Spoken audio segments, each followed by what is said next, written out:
Hello,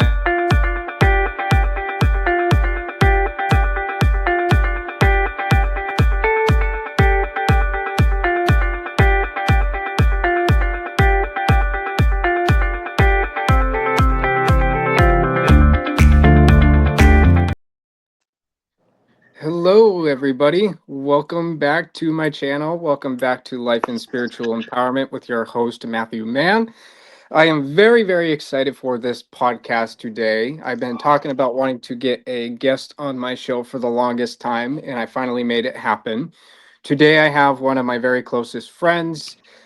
He is also a recovering addict. We went through pretty much the same kind of addiction. We used the same kind of drug. We went through a lot of hell and back. Our friendship has been rocky. We've had our ups and downs, and I want to welcome Sebastian to the show. If you guys can welcome him, Sebastian, thank you very much for taking the time out of your day for doing this. You just recently moved down to Florida, so it's been a little hard getting your schedule and availability to do this. So thank you for coming on. Do you want to start off by introducing yourself and telling the audience a little bit about yourself? Yeah, like Matt said, we've been friends for a while. I've recently moved down to Florida. We used to hang out all the time, and we've been through a lot of ups and downs. We've been through like everything, and but we still manage to this day, even though like a year ago, so we took a little break or whatever. But now we're still close to each other, and we manage to text every day, even though I live across the country, and we still remain close to this day. And here I am, and um, uh, that's it. Yeah. That's pretty much it for right now. Well, thank you. Yeah, yeah. We've been through a lot. We went to high school together, and back then, I never really pictured myself using drugs or smoking weed and doing any of that shit. Growing up, I was kind of like the innocent kid. My mom was very sheltered, and um, we didn't. Our addiction didn't necessarily start till after high school, till we started going down the road or once we graduated. I remember when we started using the drug called kratom. For those of you who don't know what kratom is, it's a green-like substance, kind of like, I like to think of it like a protein powder or matcha powder, and you mix it into water or any kind of drink and you chug it, and it gives you this relaxing, warm body high or euphoria. And it's amazing how addictive that thing can be when you're not responsible with using it. I think it's fair to say that my responsibility went through, the crapper. I lost full responsibility, and I know you and I, we were very close with that same addiction, Mm. but my body also had a very different tolerance level where you could kind of go through it and not really get severely addicted to it. You kind of did it for mental reasons, whereas I was on it because of the physical. I couldn't get off of it without getting withdrawals, much like any kind of addiction. What would you say that how would you say kratom impacted your life when you started using it? How did it come to your life? Like, what would you say was the downfall of the start of your addiction? So the downfall is so when of course I started using it before you knew about it, Right. but it wasn't bad. And I was using it responsibly for like the longest time. And it probably like 2019 is when I found out about it. And then you found out about it, Yeah. and we started using it together. And I I want to say we were using it good for a little bit, and then I think you got addicted to it first, like, or Yeah. that's when the doses started increasing. And then I stayed at a certain dose for like at least till, I'm trying to remember, like end of 2020, early 2021 maybe. I feel like it Um was the beginning or right before the pandemic.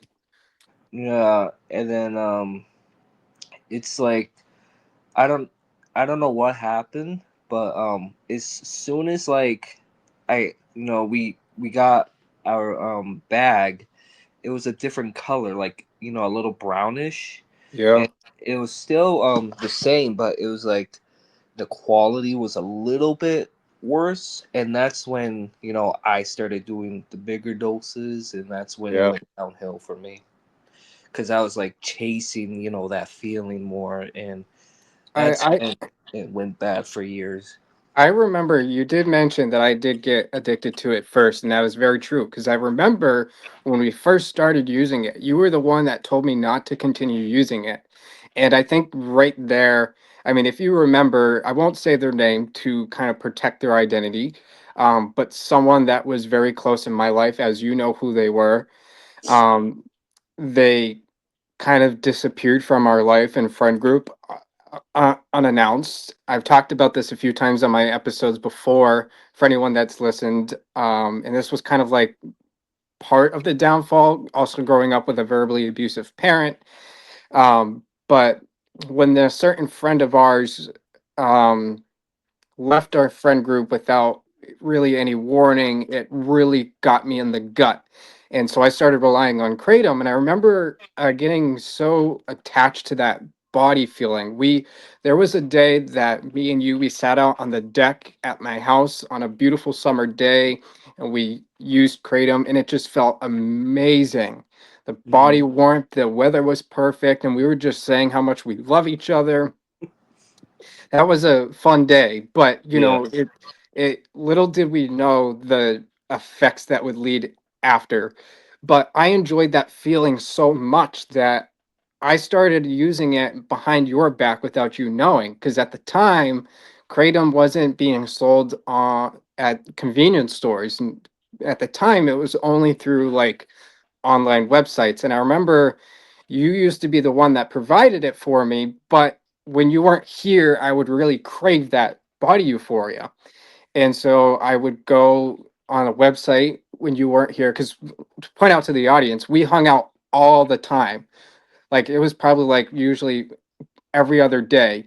So for the one day that you weren't here, I was craving that kratom, which was insane of how much my addiction grew attached to it. And there was a day that I was at work and I was using it and I started to get a little bit of withdrawals and I texted you and I said, Sebastian, I don't know what this is. I'm I don't remember the full on conversation, but you pretty much advised me not to continue using it. I don't know if you remember that. Mm. And you told me that if I continue using it, the withdrawals were only going to get worse and my addiction would grow stronger. I was stupid. I didn't listen, like many addicts, they don't really listen to what anyone that cares about you or loves you really has to say for your personal well-being.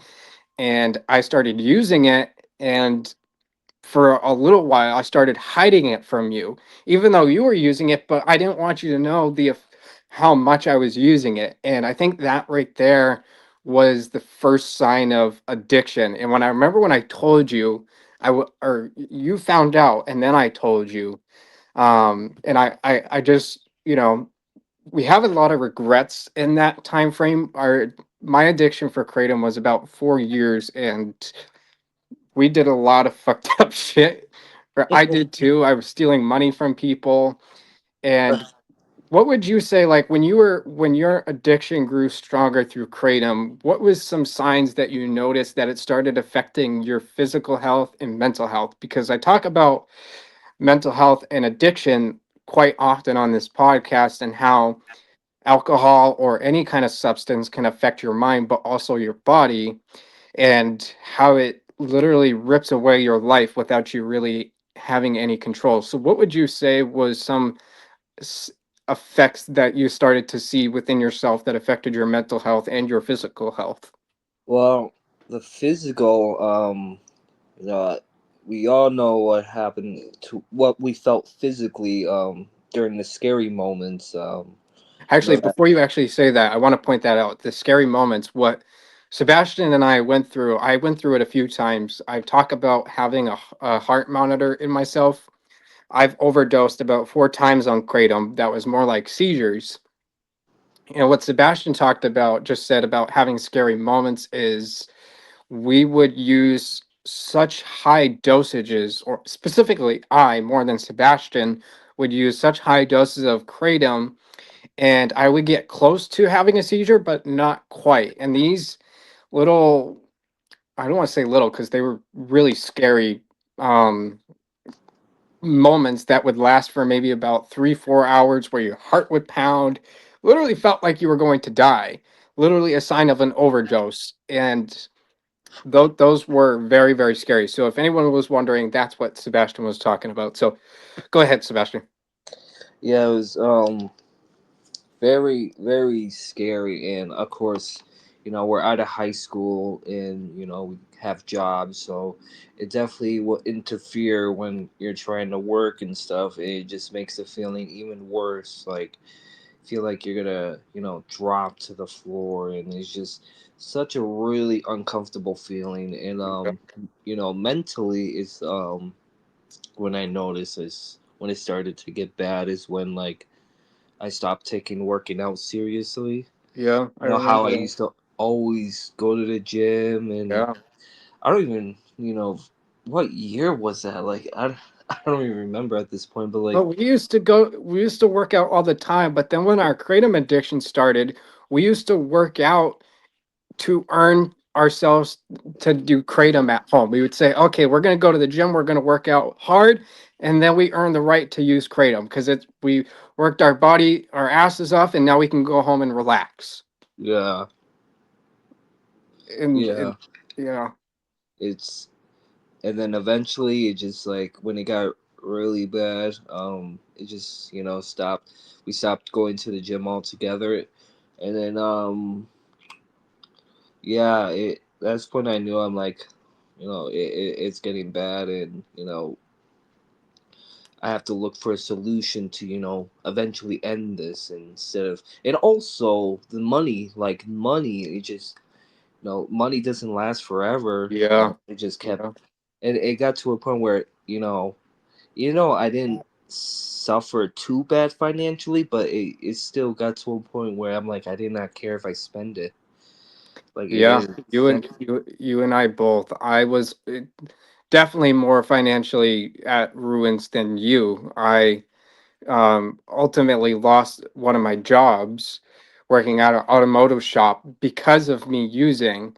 And I remember when I got my last paycheck from this job, it wasn't much, but it was a little bit of money.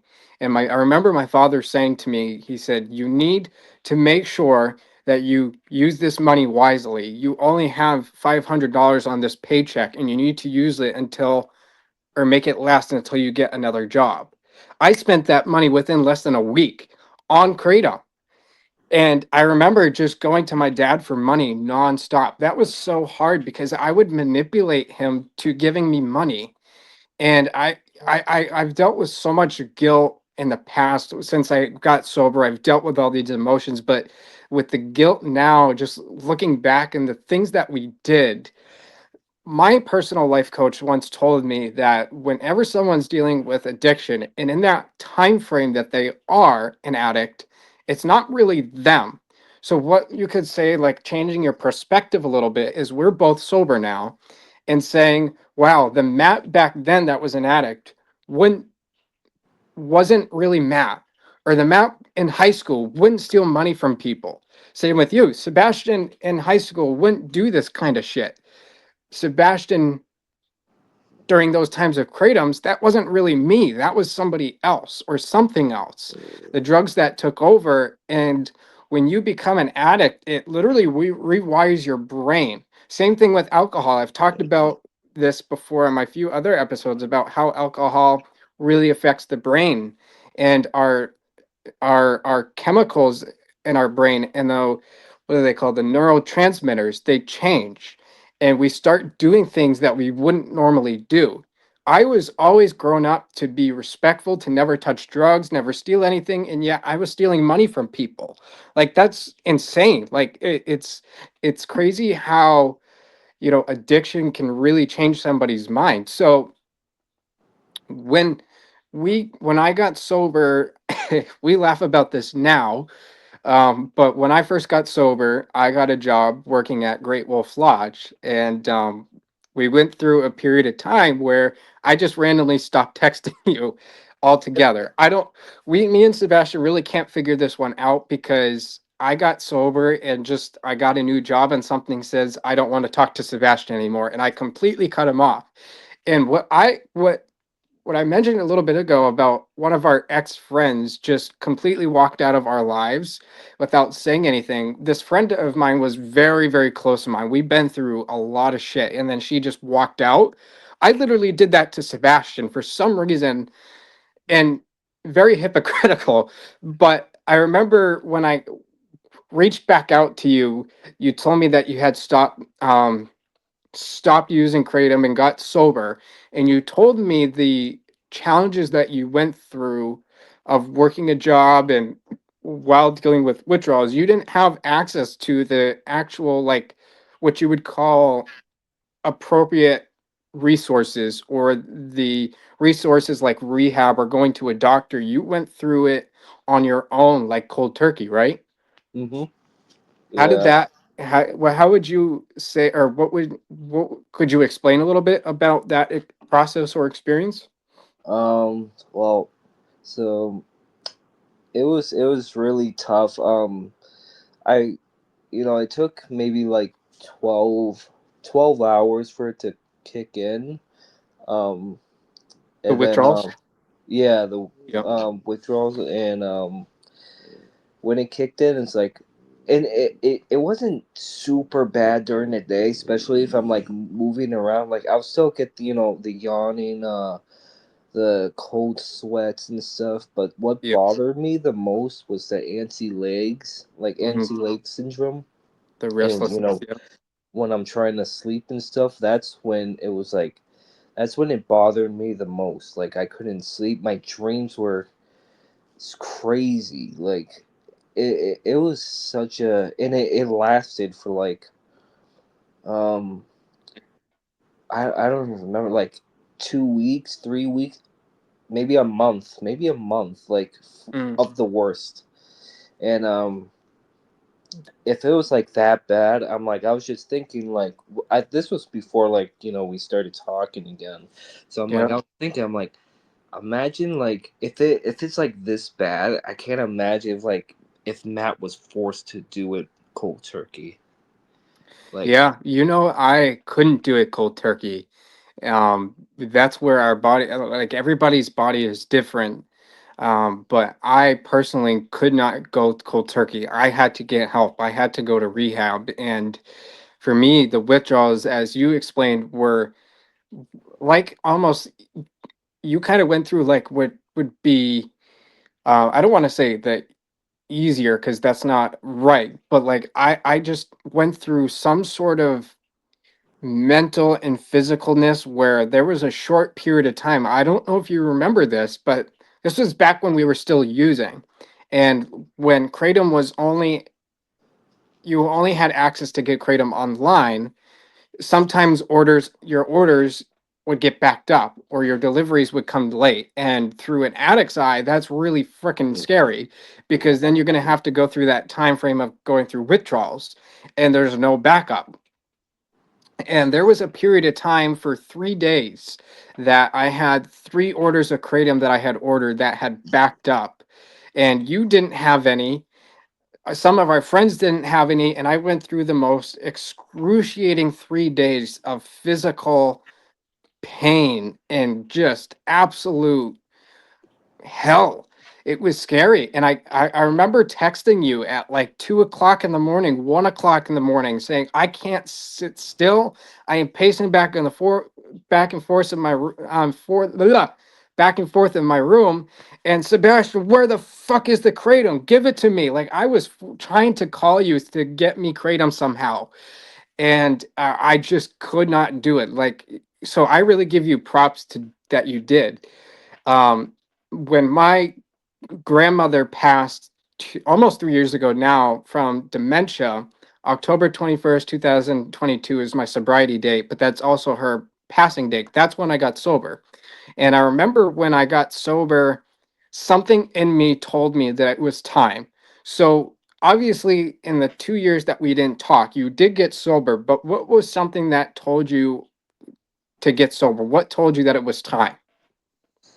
Well, I just thought about the future. I'm like, do I really want to keep doing this for? Because it's going to get to a point where it's not gonna always be available. I feel Right. like we got lucky when when they started doing, well, not lucky, but like you know during the time then we felt like it was lucky when we Yeah. found it at the store, because we didn't have to wait for delays of packages or anymore. But I'm like, I don't want to keep doing this. I don't want to keep. I also checked. My Cash App tells me like how much I spend on one website, and this was just one website. It said like Yeah.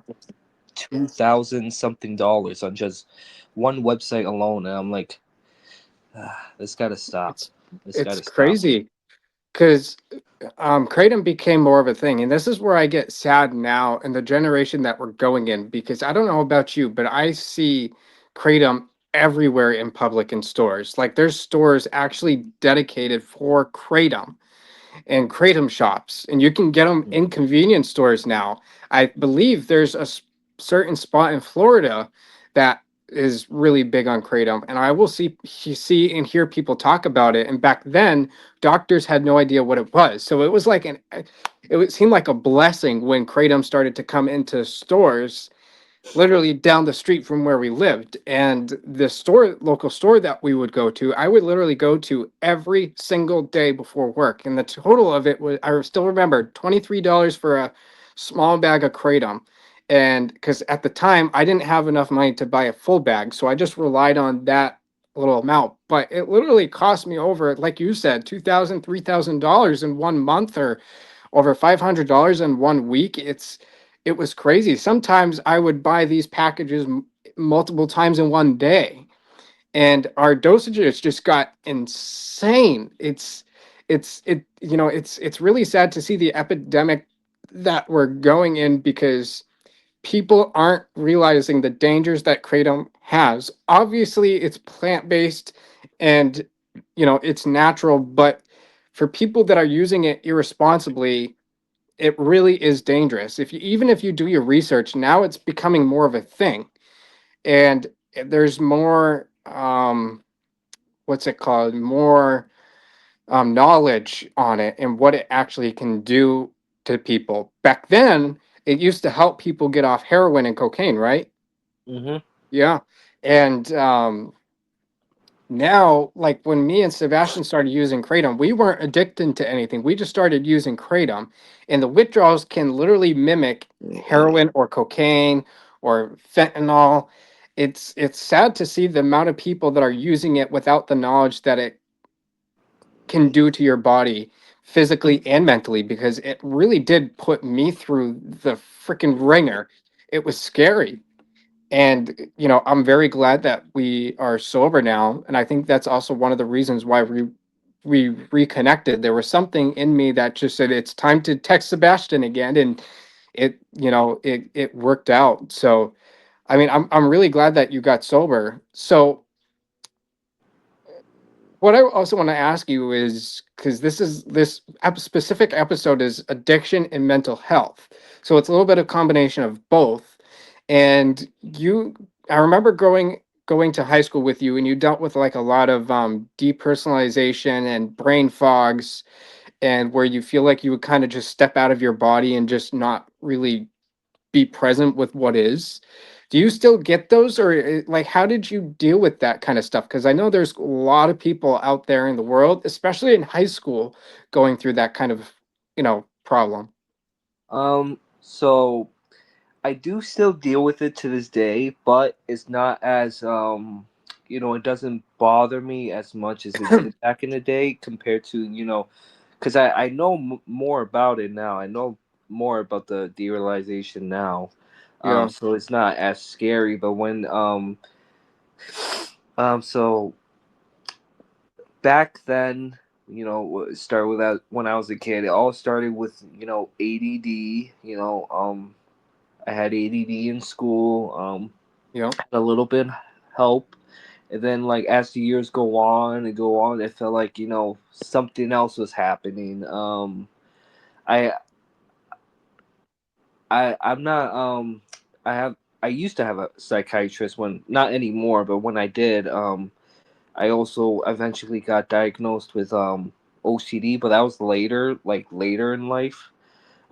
But I didn't know I had it for years. Like this was like even out of high school before even like um it was after I graduated, before I went to Florida. That's when I got diagnosed with OCD. I don't even think we were talking at the time either. That's how late it was. I didn't know I had it for the longest time, and so derealization is just a self defense mechanism Right. for the brain. So when you're going through a lot of stress, a lot of anxiety, your brain kind of shields it. So when you're going through derealization, and it kind of feels like a dreamlike state you're in, nothing feels real. And depersonalization is the out of body feeling. Yeah. And when I first started experiencing that, I'm like, do I have am I getting psychosis, schizophrenia? What's going on? Dementia? Like what's going on with me? And I was also, working in the ER too, so I look around and I'm like, nothing feels real at all. And it's like, and actually everyone kind of gets that feeling, but very short. Like maybe Yeah. even like a second, a minute, and they don't have time to think about it. But someone that goes through it 24/7, it's like Very. scary. And you wake up, you kind of mix your dreams and reality. Like, oh, was this a dream? Did this happen in real life? It happens all the time. And now I'm like, I know more about it. It's like, I thought I was gonna, I thought I had a brain tumor or etc. But now I realize it's actually harmless, and it's just the brain. Um, it's just the brain protecting me. And no, it's not nearly as scary as it used to be. It does sometimes bother me when I'm like learning. If I'm in college or if I'm learning something, sometimes I Right. kind of like blank out a Right. little bit. But other than that, it's just like it's not nearly as bad as it used to be. Like I I even like sometimes you won't even notice either. Like I'll have like mini panic attacks, even like in front of you, like about it. Like, but you probably didn't even notice because like Yeah. I don't really have massive panic attacks. I usually keep it to myself, and it I wouldn't even know if unless you told me. There was a few times where you told me, but I never really noticed. yeah, it was just like it's such a before I knew much about it, it was such a uncomfortable feeling. And but yeah, someone described it like if a bear's chasing you, um if a bear's chasing you and you're running, you're more likely to trip over something. It's kind of like not the adrenaline rush, but like that's It's like kind a of when. fight, flight, or freeze response almost, right? Yeah, yeah, Yeah. and your brain's protecting you, and that's why you're most likely, kind of to not be aware of certain things, trip over something. It's kind of like that, but without your heart racing, of course, or feeling like someone's chasing you. But it's like that unreal feeling, and um, not a lot of people. There's not a lot of knowledge around it because I feel like not much people talk about it unless you really search up the derealization on the internet, or if you. I don't think I've ever ran into someone, or at least I don't know someone that's going through the same thing. But it's definitely like should be talked about more. If someone that doesn't know much about it, it definitely help them because they're probably people that just started off with it now. They probably thinking it's the end of the world, but Yeah. in reality, it may feel like it, but it's it's not, and everything's just gonna be fine. Like a temporary mechanism or defense mechanism. And you said that it's like a defense mechanism, and you know a little bit more about it now. And I'm sure there's many people like you that have experienced it or do have it or may not know they have it and are kind of going through similar symptoms or are just afraid to speak up. And as a life coach and a mental health advocate, I always love to speak up for things like this because I talked about this in one of my two podcasts back about how mental health is not taken as seriously as it should. And it's really sad because of the society that we've built for ourselves. Yeah. But now that you know a little bit more about it, how do you cope with it and how can it maybe help somebody else? How do I cope with so like with what I was told, because I used to have a psychiatrist. If you feel like you're getting overwhelmed with it, you have to remind yourself, because you get some people forget. You can't fight it. You can't you Last thing you want to do is fight it. You gotta just let it be. It's kind of like if you're high on weed, and you're you gotta go through the flow of the high. If you fight it, Yeah. you start to freak out. Or psychedelics, you try to fight it, it's gonna get worse, because it's anxiety driven. So if you fight it, it's going to stay longer. It's gonna feel worse. And even if it doesn't go away, it doesn't get worse. You kind of forget about it, but and then eventually it will go away, fully. If But it all depends on your anxiety. It's anxiety driven, so last thing you want to do is fight it. So if you start to get overwhelmed, um, you gotta distract yourself. Play something you love, like, or go work out. Working out's really good. Eat healthy. If you're working, that will help. Just keep your mind distracted. Keep reminding yourself that everything's going to be okay, and nothing's actually wrong with you. And it's just, your brain protecting you. Yeah, you said it's anxiety driven, and for many people that have been following my podcast, anxiety is just fear driven. What you're just describing is anxiety driven, and anxiety driven is fear driven. It's pretty much anxiety is just fear for the future or fear of the unknown. So it would make sense that if you're going through something like that, and you start having a panic attack, you're going to get anxiety because you don't know what's going to happen. It's much like those scary episodes that we would go through when we were going using kratom. We didn't know how it would play out. We obviously would get really anxious and it would just eventually go away. But we both experienced that, especially with me, is when it first happened, I tried to fight it. And it only just made the anxiety worse because I was afraid that I was going to have a seizure. Yeah. And it made my heart race even more. It just put me in the worst kind of mindset. And once you take your mindset off of it, I was literally making myself suffer, and suffering is resistance to what is. So I was resisting the fact that I just literally may have overdosed, but maybe not. I don't know. I was going through something scary, and we just had to let it play out because it eventually did. Obviously, I'm not advocating to do drugs like this and whatnot. This is just personal experiences, Yeah. but it's serious. But this is why I say mental health is so important because it does affect your physical health as well. Because did it affect your physical health at all when it happened to you? Yeah. Yeah. Especially when, even like, sober, like, if you have intense anxiety, it could definitely just give you fatigue. It just like messes your physical health tremendously. And, people forget that anxiety mimics a lot of things. And anxiety, it can feel like you're having a heart attack. It can feel like you're passing out. And with kratom, when you got that sick feeling mixed with anxiety, oh, it felt like the end of the world was about to Yeah, happen. yeah. It's definitely scary, and I always will say, I talked about this in my last podcast about us being spiritual beings and having energy. We all have energy, balls of energy. We radiate it. Whenever you sit still and you feel the heat coming off you, that's your energy, your spiritual energy. And when we're in a good mood or in a bad mood, our energy changes.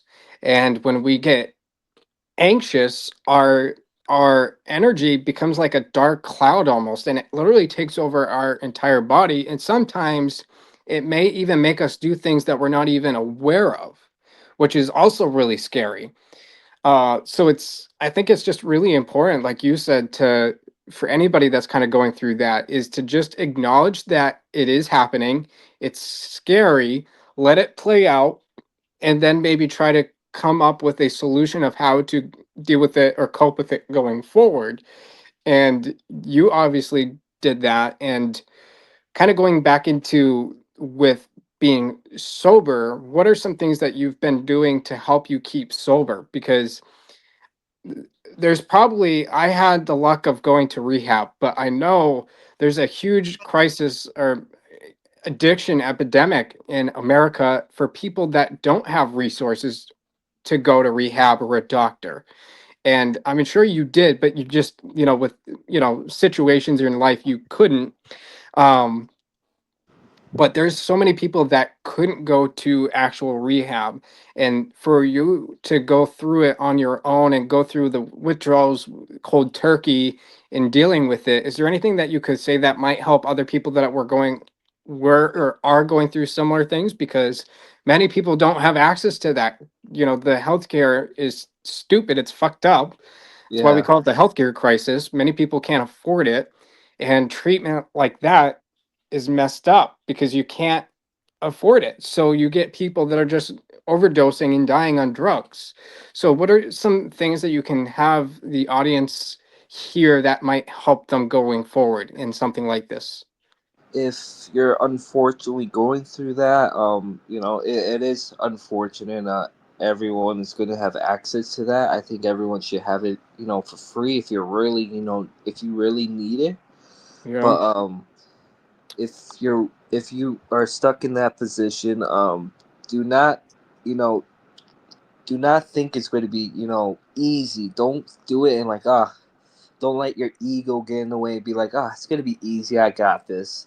You gotta, really mentally prepare yourself. Even do research about it. Like, do a lot of research on what you're gonna experience, and keep preparing yourself. Do it, even daily, or and then when it hits. If it gets, there's gonna be times where you're just gonna have to unfortunately deal with it. It's just because we shouldn't be going through cold turkey, but how the systems are set up, is Oh, agreed. it's unfortunate. But you got keep telling yourself that you will get through this, and it will it will pass. It's you're just it's temporary. Everything you go through bad is temporary. You just you know with I'm not too experienced with other withdrawals, but with kratom, at least with the like antsy legs, working out does help. With the antsy legs, Mm. there's some things you can take. There was one thing I forgot what you got, something at Walmart, antsy leg. Oh, yes. When I first, this was, you know, when I first tried to get sober, this was when I first relapsed. But when I did, get sober for 2 weeks, I was going through the withdrawals and the restless legs, and I went to Walmart and I actually found something that was called restlessness or restless legs for the daytime or nighttime. And I would take a handful. It was non-addictive. It was just like a chewable thing, and even then, it didn't work, but it helped a little bit. But it also was the mindset too, as you said too. Like if you remember that time, I was going back to the gym. I had to move around. And, as much as you may move around, you're eventually going to have to go to sleep at some point in the day or night, and you're going to be stuck dealing with it. So hopefully it might help resolve working out or going over to Walmart or a local store and finding some like over the counter medication to help calm your body down. There's definitely some natural stuff that's not kratom that can Yeah. definitely calm your body down. Obviously, I didn't go that direction after 2 weeks. I just went back to using kratom. But you did say the ego, and I talk so much about the ego and how people let their identity or let it become their identity. And it's kind of everything that we do is ego driven. And I remember when I first tried to get sober, I was only sober for 2 weeks, and my mindset was, oh, I can get sober. The withdrawals are supposed to only last 2 weeks. I'll be fine if I can just get through those 2 weeks. I'll be good, and then I can start using responsibly again. Mm. Guess what? I did that, and I went through another 3 years of addiction. It didn't work out. So it's but yeah, you're right. The healthcare system is set up so corrupt and it sucks. I 100% agree with you that things like this should be free if it's really needed. Some people do have the privilege of going to rehab, but some people don't. And I think you are absolute living proof that you can get through it going through cold turkey. It's also like really important to have a support system. Back then, when you got sober, I wasn't around, but I'm sure you had some sort of system in place to kind of give you that support that you needed. And another thing I could say too is, in that time frame, as Sebastian said, everything is temporary. The earth and the world is constantly evolving. So even if you are one thing or one way to think of it is if you are starting withdrawals like that cold turkey, you could say, all right, I am one day down. Now I'm getting closer than I was before to getting sober or these withdrawals going away. I know someone in my family that just recently went through alcohol withdrawals. They did have, the help of a doctor, but not severely. They did go through the withdrawals itself, and she was also living proof that you can get through it. You just got to be patient in your mindset. Mindset is everything. I think that is so crucial. If you have the right mindset, you can definitely limit the amount of withdrawals I think you can get as well, because we've mentioned it a few times already that when you're going through any kind of situation or getting a panic attack or going through withdrawals and you start saying, oh my gosh, I'm going through withdrawals, now all of a sudden you're going to start sweating and you're going to think that's a withdrawal symptom. You may start getting a headache and you may think that's also a withdrawal symptom. So then you're starting to panic about all these withdrawal symptoms, and now you're getting so uncomfortable and you can't even sit still. And it just overpowers your mind. And that's one way you're going to fail. But it's really important and so crucial to have a positive mindset. And I'm sure it's incredibly hard to do that, especially during times like that. And didn't you tell me that when you were going through this before you moved to Florida, you were working a specific job all day that you had to go through? Yeah. Yeah. Uh, yeah. That was Yes. that was tough. That I'll get to work at, well, it starts at 7 a.m., and you kind of just don't know when to go home, when you're going to go home, because you have your jobs where you like, okay, I clock out at this time, I have to wait, I have 2 more hours of work left, I could get through this, I clock Mm, out at 4 or whatever. But with that job, you're like, I hope I could go home soon, and you're outside all day, working on people's houses and attics and stuff. You go to, and you don't get paid hourly, so you have to like finish that job, or you don't get paid for the day. And, mm, we didn't get a lunch break or anything, so you kind of just eat on the ride there, or whatever time you get, but really quick. And oof, it was tough. But I also well, they've been working there for a while. He told One of my coworkers told me, or ex coworkers told me, he's worked there one time, 3 days in a row without any break. Maybe mm. sleep, in the truck or whatever. But like they've worked there. Their shift was 3 days long one time, and I'm like, I gotta leave. Like this ain't for me. If I, if I had kids, having kids changes you, and Oh, absolutely. when you have kids, it's no longer about you; it's about them. So if you make good money, even if it sucks, you have to stick with it. Yeah. But I don't have kids, so I can search for what I love to do, and experiment new things. But that was a tough time because I I did not know, and it was physically draining too. You're doing so much shit, your shoulders are burning, and it's like you still have 10 hours left of the shift, and I'm like, oh jeez. And you were And going through withdrawals during that time, right? yeah, yeah, not the Oof. whole time I was there, but it was a good section where I'm like, it was the beginning, and that was probably the worst too, because I Yeah. was an experiment in that job, and when like when I'm working out, pretty much it was working out at that point.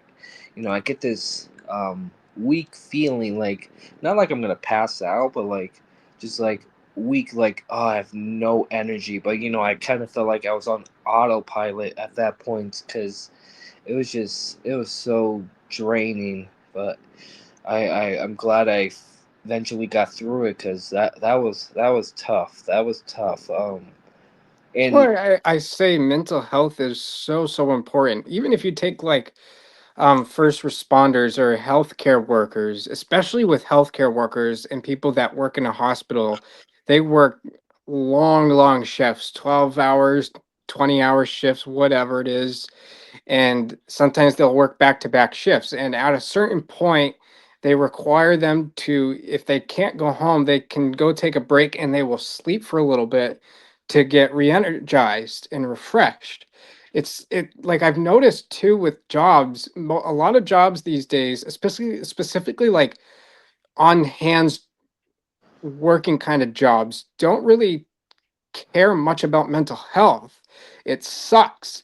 yeah, And like breaks used to be an hour or a half hour. Now they're like 15 minutes or even shorter or not even any breaks. And it's so important to have those things because you need a good mental health to do a good job. And so I can imagine, or I can't even imagine how hard that must have been to not have a break while working a job like that with a long amount of hours, while on top of that dealing with withdrawals from kratom. That yeah, is hard. I can't imagine that. yeah. It sucked so bad, and everything that's happened.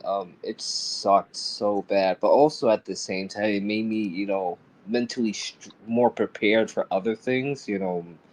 Mentally stronger. I'm not saying like I'm the strongest mentally in the world, but like it definitely prepared me for much compared to how I used to be. Mhm. Um, but it I definitely would not try to do that again. Yeah. You live and you learn, Yeah. and we were young too. I'm in my mid 20s now, so Yeah. so I'm old, but I feel like this is one thing I'm actually curious about what you think about this because I've talked to a few older people, maybe some family members or older adults, and I'll share them about my story of addiction, and they'll say, "Well, you were young. Everybody kind of goes through that phase when they were young." And it's true. But I said I feel like it's more than that. Like our addiction was deep. It wasn't just, something we did in high school because we didn't do that in high school. And yeah, we were young, but it was something more. Like there was something there that I don't know what it was, but like I don't want to say I got offended when they would say that, but like it almost seemed like they wouldn't take it as seriously almost in a way. But I'm like, yeah, we are sober. We've gotten through it. We're not in that stage of our life anymore, and I'm beyond grateful for it. Hell, I'm a life coach doing these podcasts and helping clients, but hearing someone say that, oh, it's just, something when you're young, when you do when you're young, it's like you're just setting them up to fail. Or it sounds like you're setting yourself up to fail when you say something like that. But I don't know. I could be thinking of it wrong, but I feel like there's something deeper when there that's just oh we're young and we went through addiction, because I feel like the generation that we're in, the world we're in, or the society that we're in, people are falling into addiction for a reason, not just because they're young and dumb, whatever. There's something there. What do you Yeah. think about that? Um. Yeah. It's definitely something there because if other kids like heard that, like it almost sounds like, oh, it's okay if you're young to just do it.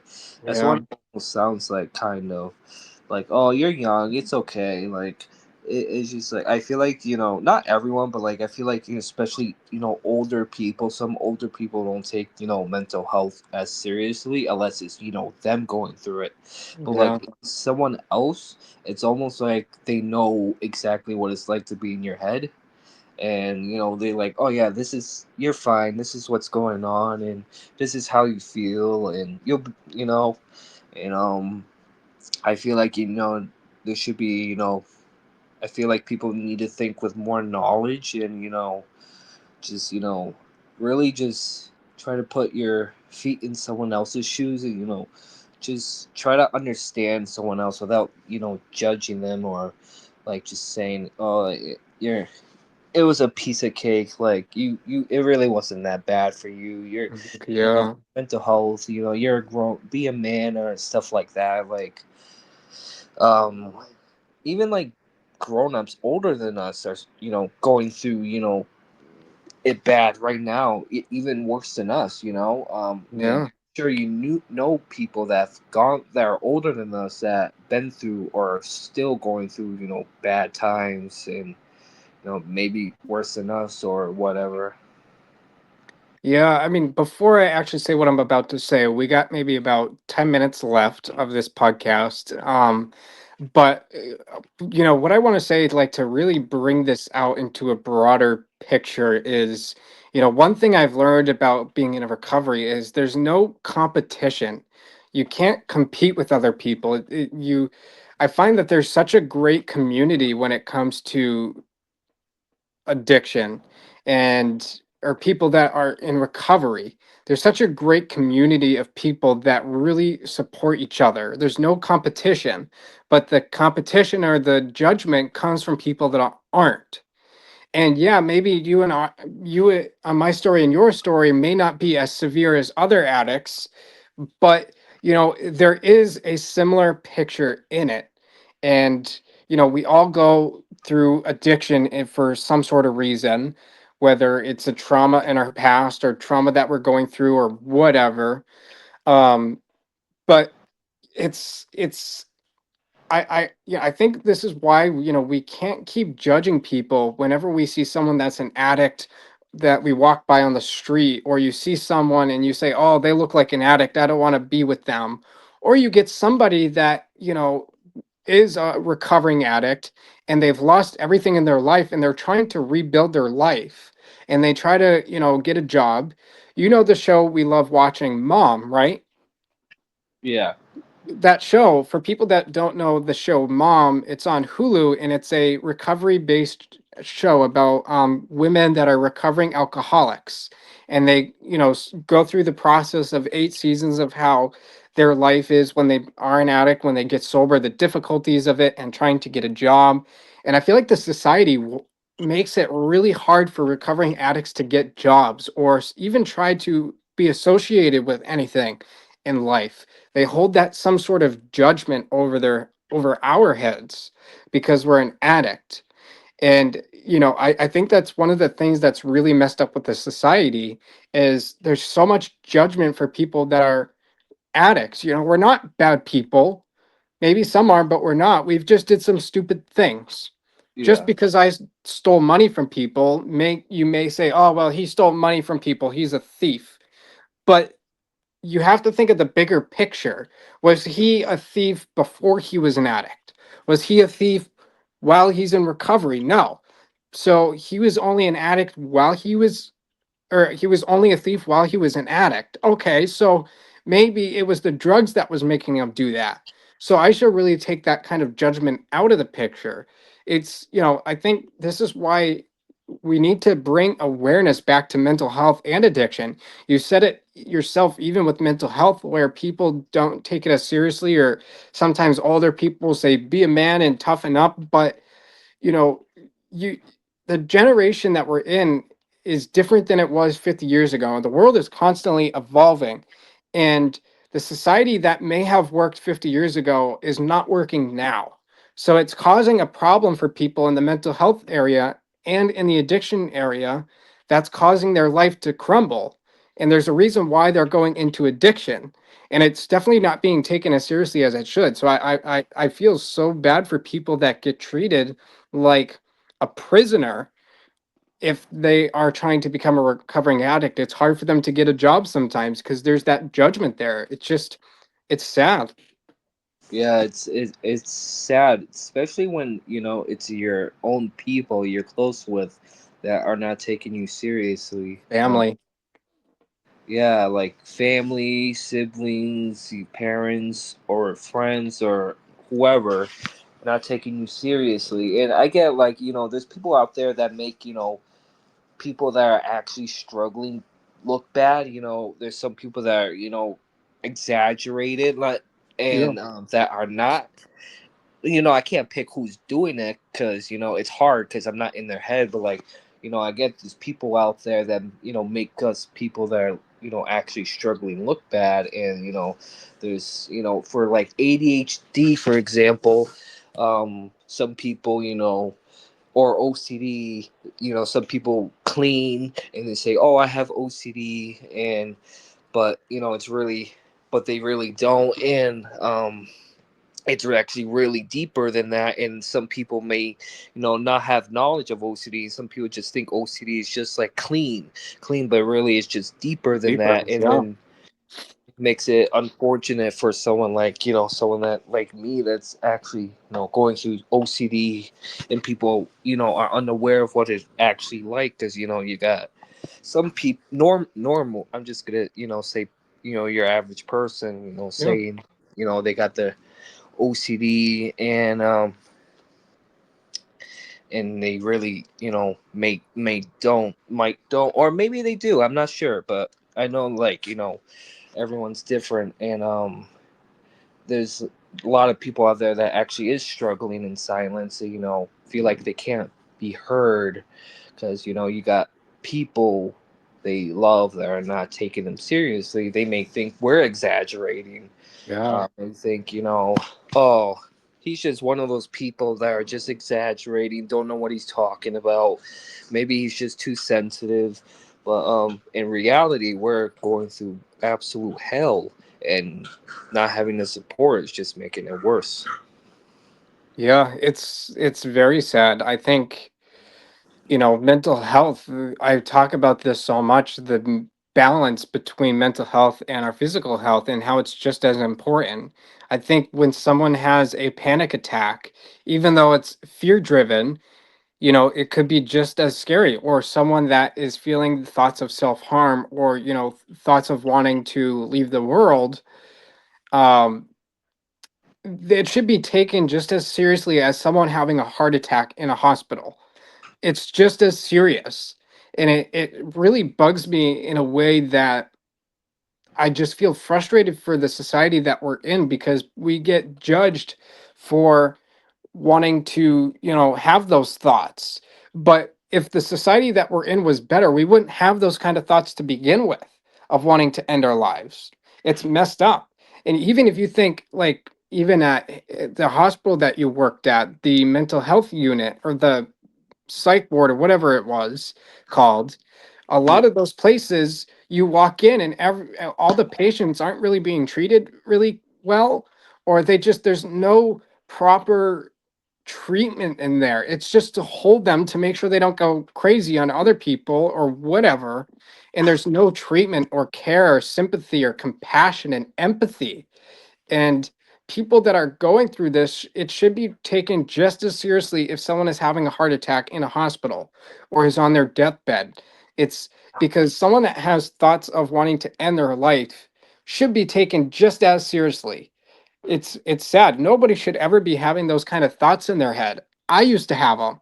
For if you remember that I've talked about this in my very first podcast about when I overdosed in high school. If you remember that day when the Yeah. school was shut down because I overdosed on anxiety medication from a breakup and I wanted to end it. And luckily then, I got a lot of compassion, but some of people didn't really care for it. They judged and I'm like, that's really messed up. It's really messed up. I feel so bad for people, and I think if we can bring awareness to it, the more voices will get heard and the more people will start to speak up, and we can create like a group of some sort to help people go through this. And I think one thing to really keep in mind is people that are going through this, you are not alone. Absolutely not. And if you're having thoughts of like self-harm or thoughts of ending your life, people care. We care. Me and Sebastian care. Like it's really serious. We've gone through different kinds of emotions like that, and it's very serious. And if you have those kind of thoughts, there are people that will care for you. It's just I just feel so bad for the people that do get judged for it. Yeah, and you got like you said before, people compare their struggles with other people's struggles. Like, for a breakup, for example, like you see someone crying or going through it about a breakup, and you got someone else saying, "Oh, I've been through a breakup, but it was nothing," Um, I got through it like nothing, or working, so many hours, and you're like, "Oh, I'm sick of this 9 to 5 job," and you got someone else saying, "Oh, I work 16 hours a day," Yeah. man, who cares? I do it like nothing, but everyone forgets that everyone's going through something different. Everyone's wired differently. Everyone has different IQs. Everyone, especially break up. You have OCD. You have obsessive thoughts with, which people uneducated about. There's a lot of people, like I said, that think OCD is just cleaning. And I heard some. I've heard a lot of people say OCD is a good thing, and I'm like, Yeah. no, it's not. If you Yeah. really know what it is, it's not. It's a Yeah. struggle. It's like the best that I can explain is like your thoughts are sticky. Like that's the best I can explain. It's like you have like these sticky thoughts that don't leave you. The itch, if you don't think about it, it's like a strong itch, and you gotta think about it. It doesn't, and the more you think about it, the louder your thoughts get. And Yeah. it's just like everyone's wired differently. Everyone goes through different stuff. Everyone copes with things differently, and they just it's just people just need to be more educated or more mindful, open, keep an open mind with what others are going through. And the suicide, like you said, I don't know if you know the number, but I seen the number a couple times. It's like since this year started, it's like It's 500,000 people or it's whatever that, skyrocketed. and 70% of it is men. And when I first moved to Florida, I don't remember if I told you, but there was this 18-year-old girl that shot herself in the head just down the street in the woods. Her body was just left in the woods, and it was on the news. And I was literally just outside when she shot herself. And you just you don't know what someone else is going through. You don't know what it's like to be in someone else's head. And it's sad. It's sad. It's And awful. people that don't have support at all, which makes it even worse. People that are alone, and you can't just expect that person. You just shrug it off because you live one life, and you shouldn't have to struggle your whole life. There's you have to look for happiness. You got to search for happiness, not just suck it up and just deal with it your whole life.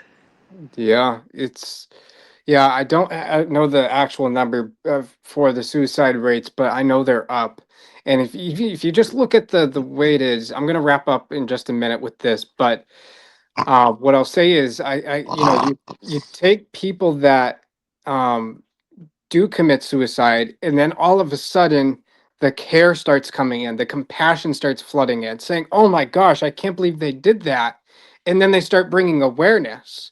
And then people say, I had no idea they have thoughts like that.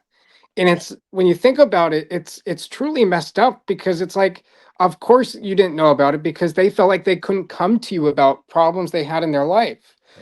Don't you shouldn't be bringing awareness to suicide after the fact. It's too late. You should be bringing awareness before then. And making a person feel comfortable enough to talk to you about these kind of things is so important. Nobody should be taking their lives. And if someone wakes up every day seeing no future for themselves, that's a freaking problem.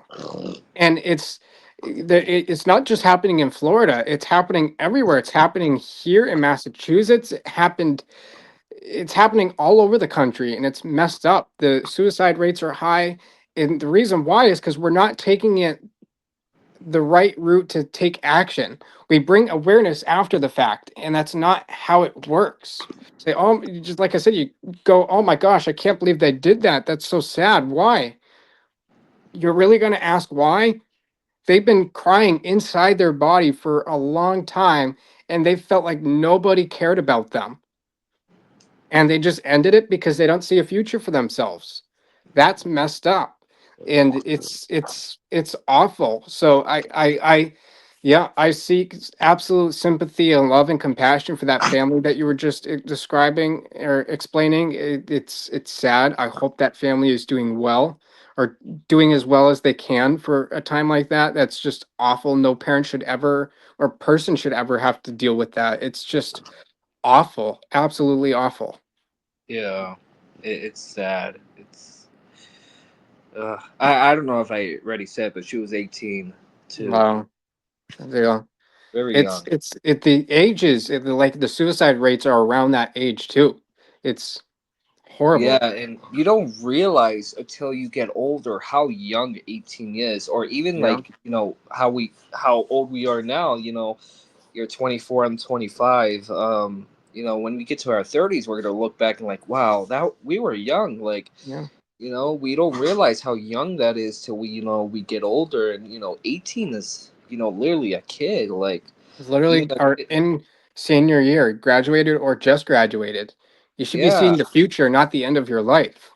Yeah, like it's just like, when we were younger, we looked at seniors like grown-ups, grown adults, like, oh my gosh, like they had everything figured out and everything, but in reality, all those people, or a lot of those people, not everyone, but a lot of those people, don't know what they want in life, and they're searching, and even your brains don't fully develop till you're 25, so you it's just the beginning. Like, you're still so young. Like, it's just crazy. It's crazy. I look at seniors in high school like little kids now. Like, Yeah. crazy. We're getting older so quickly.